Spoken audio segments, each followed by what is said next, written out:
Greg Ehrenberg here from Stokastic.com, and we've got another weekend coming up, which means another MMA slate on tap for us this weekend. Going to be covering it from a PrizePicks angle, and so far, been doing these a couple weeks. We've had some good success to this point. Last week, undefeated, went 3 for 3 on my picks. Hoping to build on that this week. Do me a favor, like the video and subscribe to the YouTube channel. Also, when you see these picks, try to bet them early if possible for this reason. The lines move over at PrizePicks. I saw somebody message in the comment section last week that the line on Israel Adesanya strikes was not 76.5, it was 81.5. The reason being is because the line had gotten bet over at PrizePicks, therefore they moved the line, they changed it up. So if you get in on these picks early, you have a better chance of just getting good value. And also when you're doing that, make sure to sign up using the promo code AWESEMO because you will get up to a $100 bonus on your first deposit. So good way to help build that bankroll over there. But without further ado, these are the best PrizePicks picks for the Saturday night card. For my first pick of the slate, I'm looking at over 60.5 significant strikes for Antonina Shevchenko, the sister of champion Valentina Shevchenko. And as far as Antonina goes, she has great credentials as a striker. She has no ground game to speak of, and that's been her downfall in her last couple of fights. Her fight against Casey O'Neill, she was taken down 3 times and finished on the ground. Her fight before that against Andrea Lee, she was taken down 3 times and finished on the ground.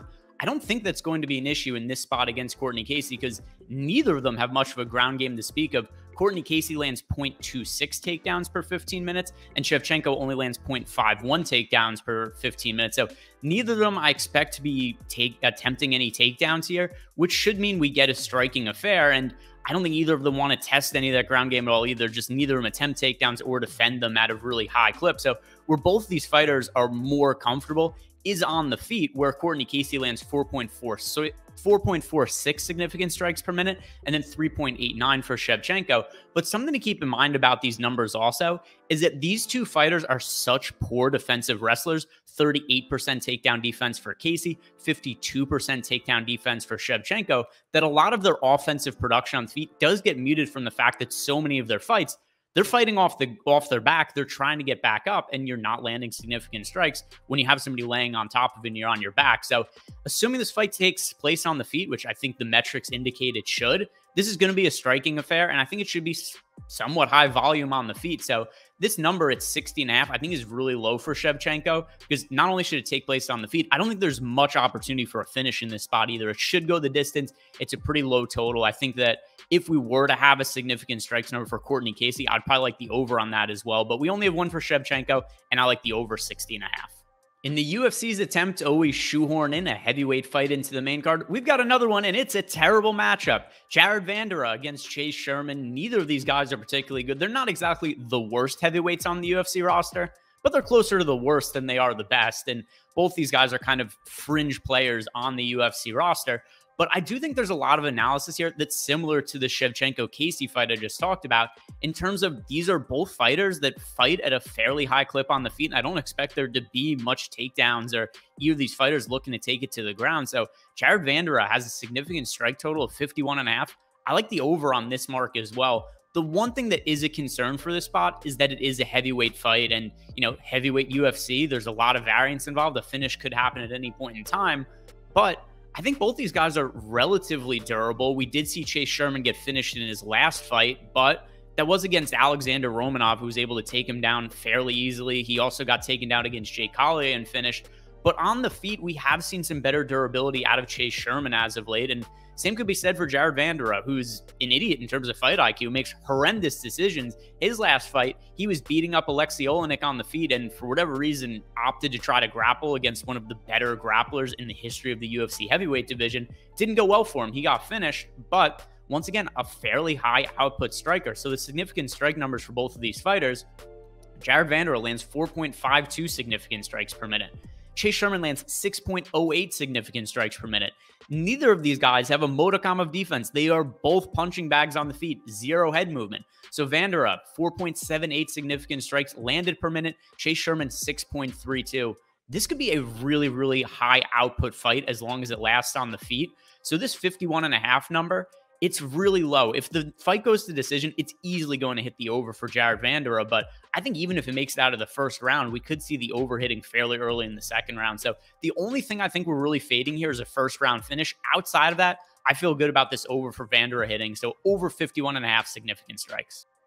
For my final pick of the card, I'm looking at under 110.5 significant strikes for Rafael Fiziev in the main event. And he's never gone over this mark in his entire career. Now, I know this is the first 5-round fight of his career, so that is going to change the dynamics of this a little bit. But from what we've seen out of Fiziev, I do have some concerns here. The main one being is that he might finish RDA, Rafael dos Anjos, fairly early in this fight. And if he finishes RDA early, that could definitely hurt his chances to get to 110 significant strikes. Something else is how conservative is he going to be in the early rounds, with this being the first 5-round fight of his career? Because the only time we've really seen Fiziev pushed in a fight that went the distance, he was fighting against Bobby Green. It was a 3-round fight.